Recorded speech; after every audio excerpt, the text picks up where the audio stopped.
What does a hiatal hernia attack feel like? It can be many different symptoms that seem completely unrelated, so it's no wonder you really don't know what's happening in your body. Common symptoms are acid reflux, bloating, gas, pressure in your upper abdomen, as well as pressure or pain in your chest. The pain can radiate around to your back, but you can also have shortness of breath, heart palpitations, anxiety, even panic attacks. This is quite a long list, and it's not even the complete list. There's up to 20 different symptoms. But when your body is feeling all of these various things, you kind of don't know what to make of it and where to start. Now, I will state that when you're having heart palpitations or shortness of breath or pain or pressure in your chest, the first thing you do want to rule out is, of course, a heart attack. It is the #1 killer of Americans, so you want to get yourself to an ER or an urgent care and get checked out. Who I'm speaking to mostly with this video are those individuals who've done that. They've gotten checked out. Maybe they've awoken in the middle of the night with whether they're tasting acid or just their heart's pounding, they can hardly breathe, they're having a full-on panic attack. It's very, very frightening. You feel like you're dying. You get to the ER, urgent care, and they tell you you're fine, that your heart is fine, and you're just having a panic attack. So, of course, you're glad your heart's fine. And as I said, that's the first thing we want to rule out. But then what are you left with? And sometimes they'll be able to diagnose your acid reflux, and you can be given a medication for that. But you still get these symptoms, and they ebb and flow because, let's get into reasons now. The hiatal hernia, 95% of them are sliding. So it means that your stomach pushes up above your diaphragm, but it goes back down, and it's up, and it's down. And so the attack is when it's up. And what happens is the stomach gets squeezed, and so you can get the acid reflux coming up. So you can feel that symptom. You can also get the pressure because the stomach's on your left side, just under your rib cage. And when it's pushed up and contracted like that, you can feel that pressure because it's not in a nice relaxed position.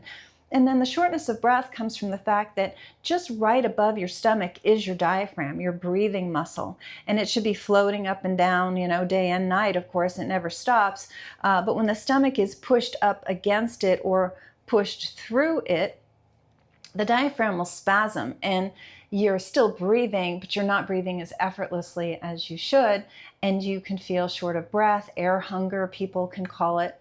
And anatomically, you've got your stomach, you've got the diaphragm. Now this is the left side, and then right above the diaphragm is your heart. And there's a sac around your heart. So anatomically, they're very close to one another, but it doesn't take much elevation of the stomach and the diaphragm going with it to irritate that sac around your heart, and now you're having heart palpitations or skip beats or flip-flopping. People call it different things.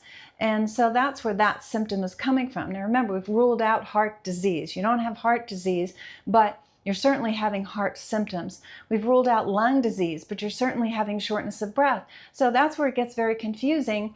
And unfortunately, conventional medicine often kind of chalks it all up to stress. Because you're having the anxiety and or the panic attacks, you're told, well, it's stress, it's all related to stress. And well, it is stressful to feel these symptoms, certainly, but is the root of it stress? No, that's more of a secondary symptom because of this irritation that's happening with the stomach. So a few more symptoms to explain. Also note that acid reflux 50% of the time, half the time, is silent reflux. So you don't feel the classic sort of burn and pain, heartburn in your chest. You'll have, because of the silent aspect, symptoms are more elevated up into the esophagus, and you can have hoarseness of your voice, you can have trouble swallowing, you can have a bad taste in your mouth, a bitter taste in your mouth. And so it's not the classic symptoms, so it's not necessarily, you don't jump to the fact that it's acid reflux, but it's just the silent reflux type. But it's creating the same problems because it is coming from the fact that the stomach is acting inappropriately by compressing and pushing up on your diaphragm. So I wanted to review all these symptoms with you because sometimes so often with this syndrome, people just, they're left with, here's a drug to slow down your heart, and here's a drug for your anxiety, and of course here's your proton pump inhibitor for your acid reflux, but not standing back and saying, what's the deeper root cause, and how can we try to address it? And so it's good to know there are many side effects of proton pump inhibitors. They're listed on the bottle or in the insert when you get the medication.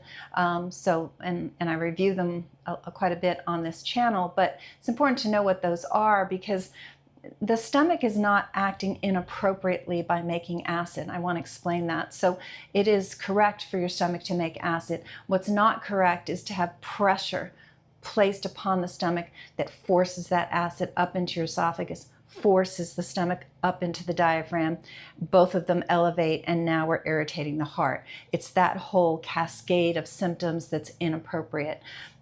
So getting to the root cause of that is a possibility. Now, why sometimes does this happen in the middle of the night or when you bend over? So in the middle of the night, of course, you're horizontal, and during the day, gravity is helping sort of tether things down a bit, helping hold the stomach down and the diaphragm able to move up and down easier. When you get horizontal at night, gravity is not helping you anymore, so it's easier for things to slide up. So that's why sometimes you wake up in the middle of the night choking on acid or having the shortness of breath, and it's quite terrifying. You're in a deep sleep, and the next thing you know, your heart's pounding out of your chest, and you have all this anxiety and maybe choking on acid. But that is the mechanism.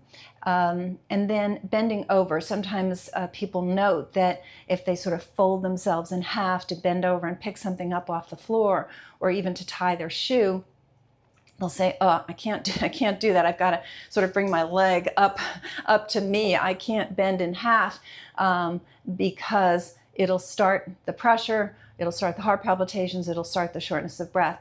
And that's because of this increased pressure. Your body already has too much pressure inappropriately pushing up. So when you try to bend in half, it's aggravating that. It's creating more pressure. So of course, for normally, there shouldn't be any extra pressure, so we can bend in half and fold ourselves, and it wouldn't trigger anything. But that's what's happening if you notice that symptom. So I wanted to go over all of this. There's a lot that can be done from a natural standpoint. Of course, get your heart checked out and your lungs checked out, and make sure there's no disease there. And then part of the description of this video are research papers that support everything I've said. So I hope you found this helpful. If you did, like, subscribe. Please send me a comment. I love to hear from you. I answer pretty much all my comments, and we'll talk soon.